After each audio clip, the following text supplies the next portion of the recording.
Welcome in Whappers, where tonight's ATW is going to be focusing on China, more on China. But even furthermore, we're going to go into details about other parts of Asia that include Southeast Asia and other aspects, or other areas, I should say, of East Asia. So this is really a focal point on the relationship between different states, different territories in East and Southeast Asia, with a heavy emphasis on China. And there's one term right off the bat we're going to get into, which is Sinification. Sinification. Sinification is the process of Chinese culture spreading.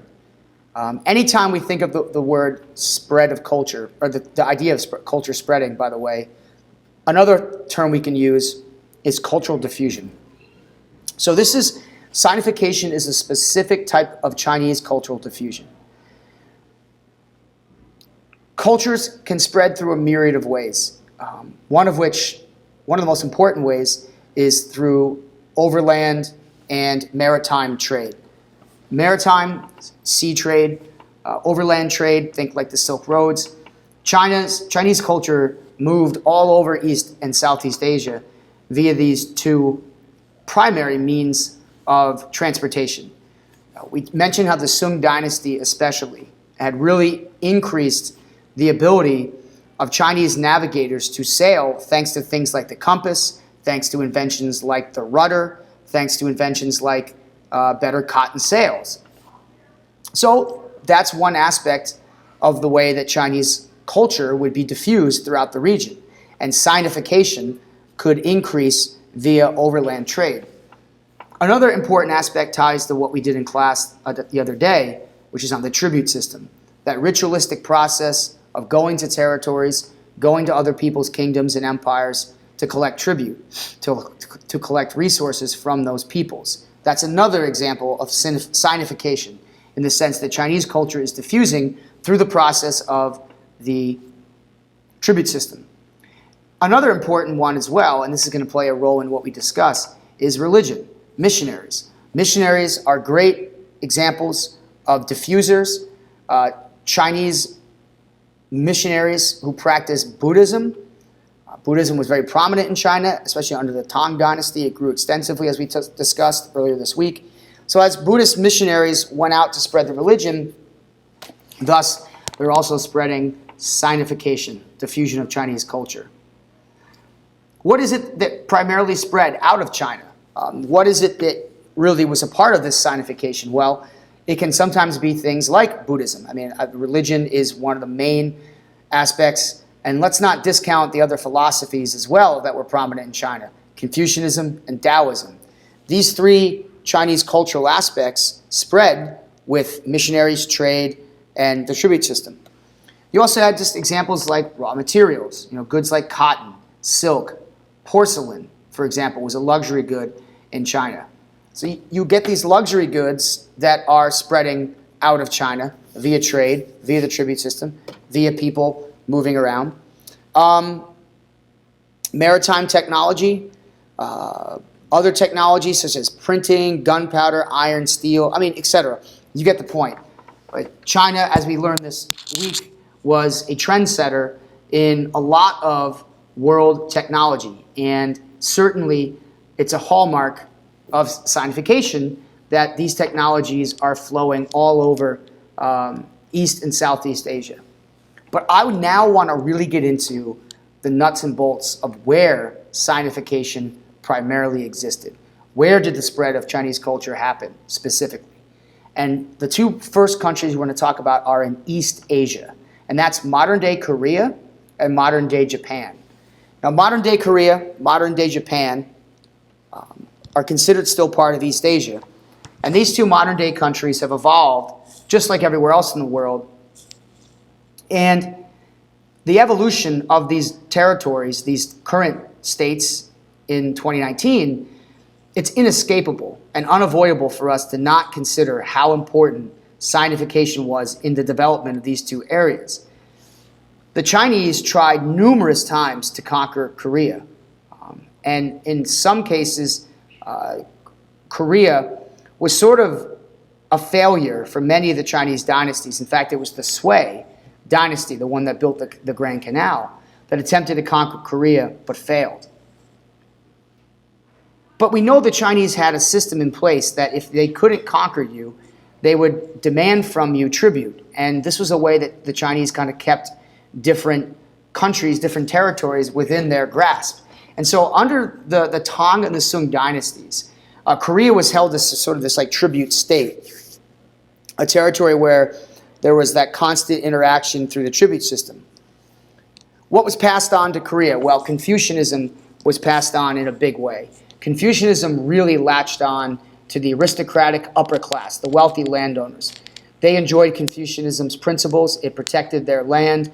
It also protected their abilities, their social hierarchy, allowed them to move. People liked it for allowing them to move up.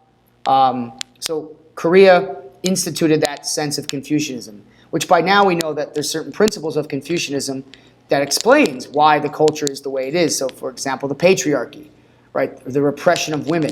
That's going to be passed along as a tradition that occurred not only in China, but also now in other parts of East Asia like Korea. The lower class Koreans, by the way, most embraced Buddhism. Buddhism was a favored religion amongst many lower class Koreans for its appeal, as Buddhism did appeal to many lower class people. But even Chinese fashion, arts, entertainment, writing, all this was sort of brought into Korea. And so Korea is an area where Sinification really latched on. Another good example of Sinification's growth is in Japan. And Japan, which like Korea, was never fully conquered by the Chinese. But Japan was not a tribute state. Okay, I want to make that very clear. Japan was not a tribute state. But one of the best examples of the way that Japan embraced Sinification was in the Taika reforms, or the Taika reforms. These were government reforms to make the Japanese government more Confucian. And that means bringing in things like a centralized bureaucracy. That means bringing in things like civil service exams.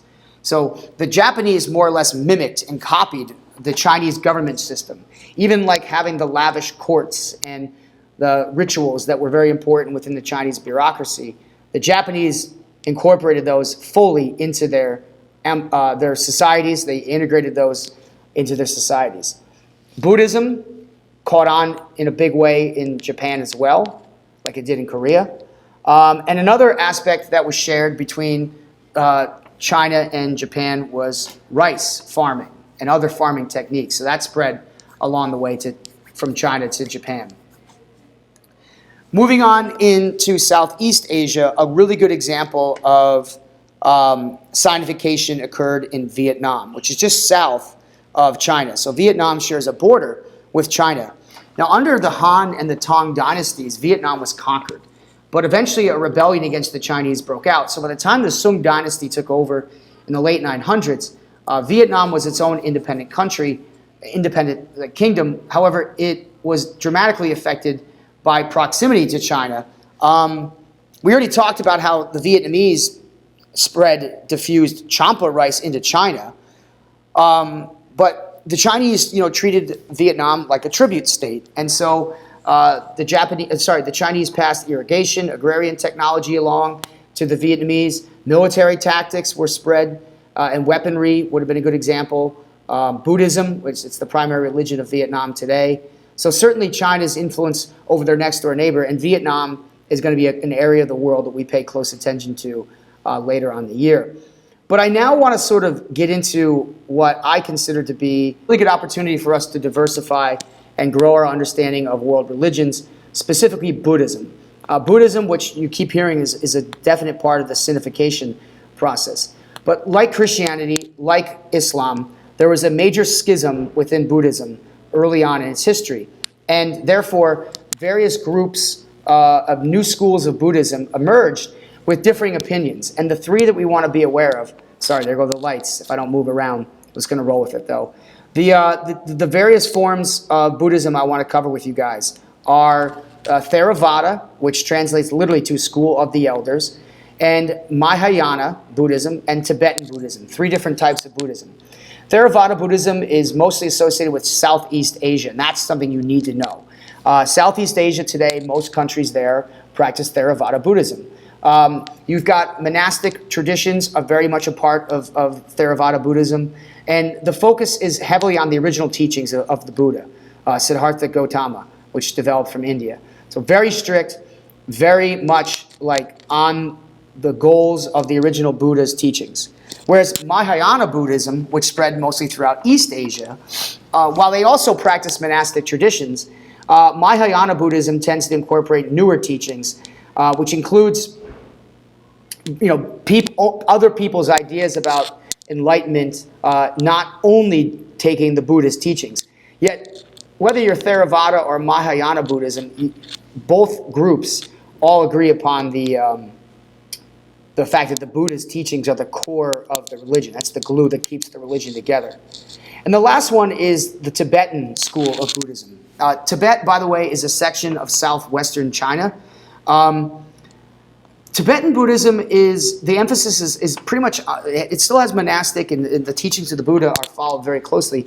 But with Tibetan Buddhism, you have like chanting, meditation. These are very much the core qualities of Tibetan Buddhism. And so, what does this all mean as far as religion is concerned? Well, as religions like Buddhism and Christianity and whatnot spread all over the world, these religions are going to be definitively